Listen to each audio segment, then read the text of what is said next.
saya demand guru tu mesti mempunyai pengalaman memeriksa kertas peperiksaan am. Means dia tahu syllabus, dia tahu marking scheme exam paper yang public exam lah, bukannya exam kat sekolah ni. Dan that is one of my biggest requirement lah. Okay, nama saya Nur Mustari, ibu kepada 3 orang anak yang mengambil kelas dengan fast track lah. Matematik dengan bahasa rasanya yang saya rasa dia perlukan peningkatan. Dan dia punya penguasaan bahasa Melayu sangat poor, jadi dia tak boleh nak score untuk pendidikan Islam. And then saya waktu tu saya seriau dia tak boleh cope dengan sejarah sebab semua tu base dia bahasa Melayu. Dia lemah, dia lemah macam 60%, macam tu lemah dia. Dia bercakap okey, penulisan dia, vocabulary dia sangat sikit. Jadi susunan ayat dia tak cantik lah, tak macam natural. Dia tak tahu undang-undang grammar bahasa Melayu gitu. Kalau soalan ditanya, dia tahu soalan tu nak tanya apa, to me. So dia explain dalam bahasa Inggeris tu dengan tepat. Tapi dia tak cukup vocabulary untuk dia keluarkan maklumat tu dalam bahasa Melayu.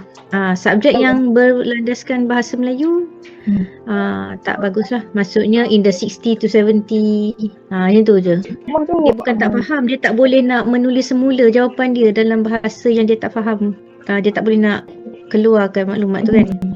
Cikgu Aisyah subjek sains contohnya kan, dia punya approach kepada subjek tu sangat dynamic dari segi dia tahu budak tu dah start boring ke, dia tahu budak tu dah macam hari ni bad mood ke, balik sekolah penat ke. Dia tahu macam mana nak take the kid out of that mode into a learning mode. So saya sangat appreciate kata dia ada teacher punya psychological mind tu untuk approach budak tu supaya budak tu ready for the subject.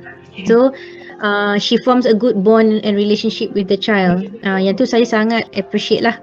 Kalau Cikgu Aisyah, dia akan bagi macam some print out, you kena print sebelum kelas kan benda tu. Saya rasa okey lah, sejajar dengan apa yang dia nak sampaikan tu. Dan saya suka bila kita dapat print juga sebab anak saya tidak hanya menulis pun dalam bentuk digital.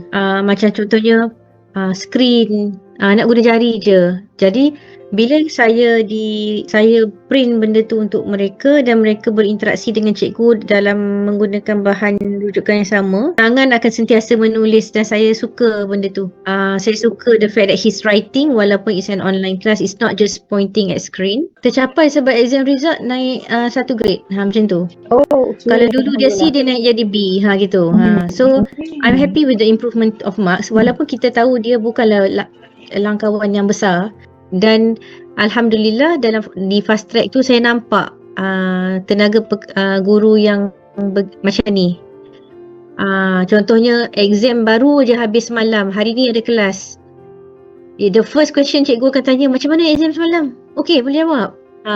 Jadi saya nampak keikhlasan kat situlah. Alhamdulillah. Klik link di bawah untuk daftar kelas sekarang.